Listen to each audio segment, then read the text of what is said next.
Google has long been on the defensive in the AI search wars. Now, new data shows that the company is fighting back, and they are winning. That's the conclusion that I drew from an exclusive interview that I did with Jim Yu, who is the CEO of BrightEdge, a massive SEO company. And he shared some really interesting and useful insights with me about what's happening in AI search, and particularly what's happening with Google. I wrote this up for Fast Company, and I'm going to walk through what I learned from talking to Jim right here. So to set the scene here, Google had been losing market share in the search engine space for the last year. Starting in 2024, at least, they had started to drop, and it dropped about 1.5% in the search market share. Now, they're still by far the biggest company. They were around 90% market share. But that was a very concerning thing to lose market share for Google, particularly because of who they were giving that up to.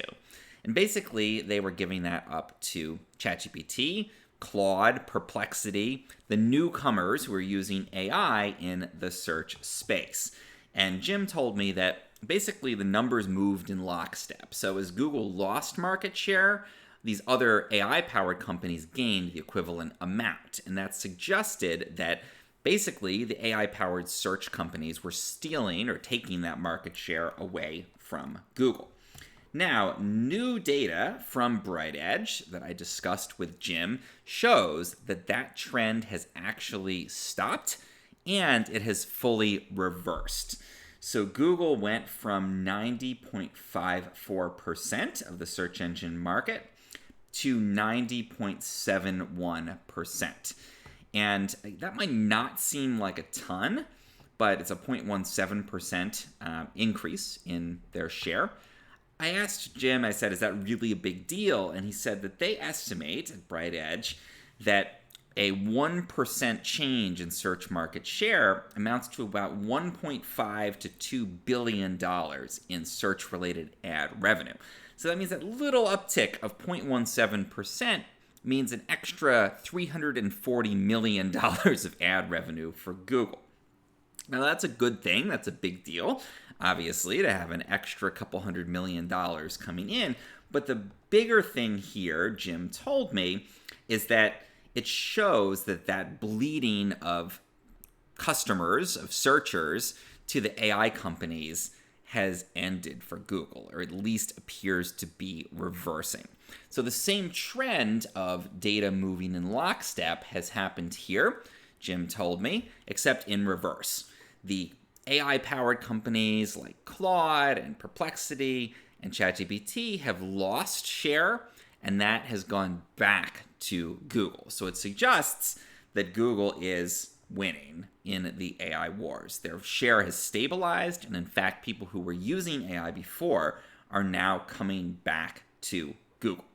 So why is that? Obviously, this was a big question that I asked Jim in our interview, and what he said was basically that Google has rolled out a lot of powerful AI features. So their AI mode, for example, seems to be a big driver, and their AI overviews as well. And essentially what that means is people don't need to leave Google in order to use AI search.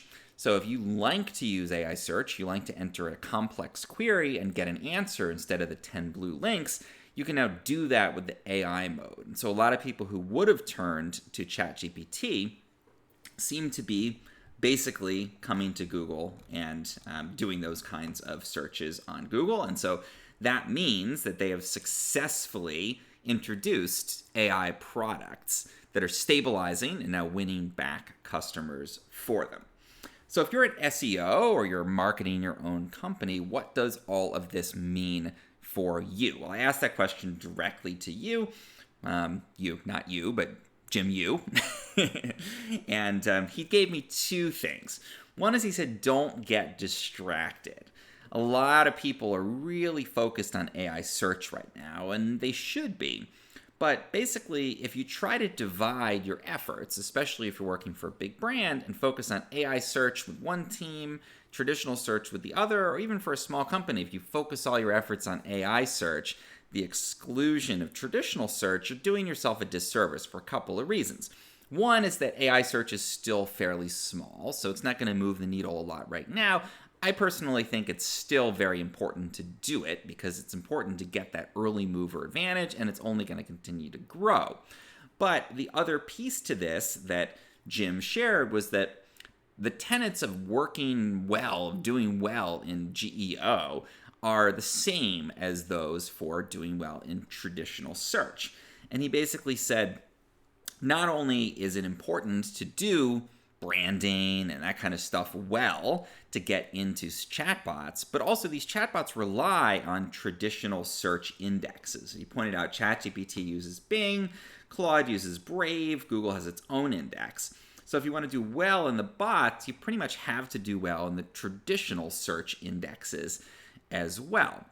And a lot of the things that search engines are looking for today, again, like a strong brand, a good technical background, etc., are also the things that the AI search bots are looking for. So you shouldn't say, okay, I'm just going to focus on AI search. That's the future. I'm going to abandon everything else. You actually have to work on traditional search and branding and technical things and all of that all at the same time. There's not a magic bullet that's going to get you into ChatGPT and get you tons of traffic today. You have to basically do all the stuff that you should have been doing all along to build a strong search presence, which, by the way, also helps you to appear for customers. If you have a great about section on your site that talks all about who you are and why they should care, that's useful for customers as well as the bots, as well as traditional search. So don't get distracted. Remember the basics. Those things are still very important.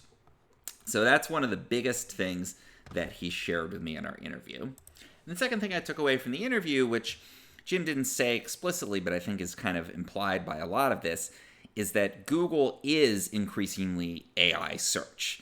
So this distinction of the old giant Google that was still doing search the quote-unquote traditional way, and then these upstart, exciting new companies doing it the AI way, that has faded.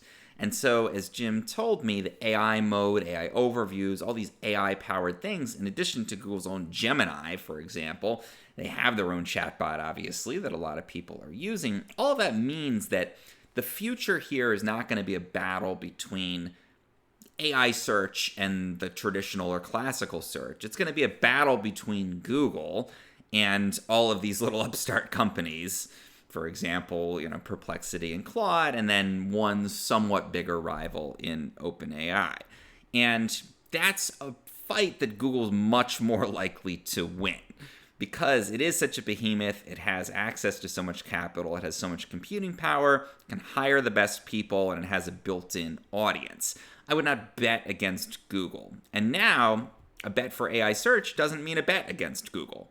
As Jim basically told me, the AI mode and other features mean Google is AI search.